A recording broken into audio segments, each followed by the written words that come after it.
First of all, congratulations to the Bombay Stock Exchange, rather now BSE Limited, for completing 140 years. It all started in a name called the Native Share and Stockbrokers Association.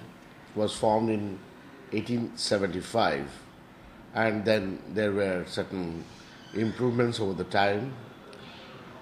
It's heartening to know that pre-independence, the stock market and the stock exchange was created, and it has gone through the journey. There was turmoil in the middle, in some point of time, which they had overcome in a big way, and that's hats off to the exchange for being able to pull up from where it was at that point of time.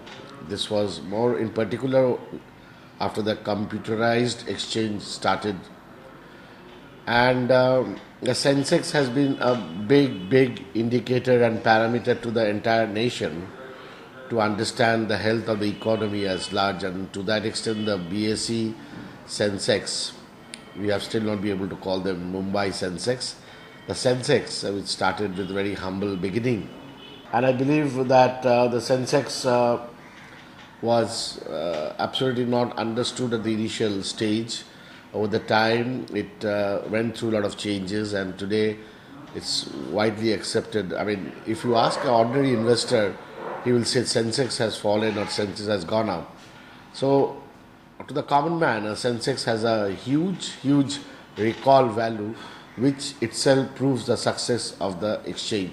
India, as an investment destination, has caught the attraction of all the foreign investors, and thereby the exchanges like BSE has contributed in a major way for the foreigners to invest in India.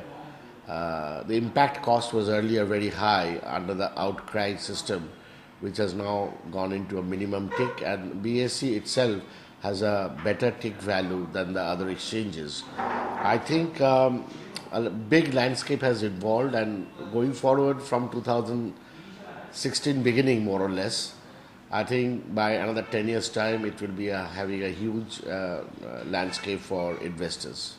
The economy at this point of time in 2015 end is on the right track, trying to negotiate certain hiccups, certain bad loans, certain restructures of subsidies, and there are a lot of reforms happening at the ground level, the effect of which will take about 2 years' time to fructify, and we will see material change in the economy, and thereby there are lovely days coming ahead for investors.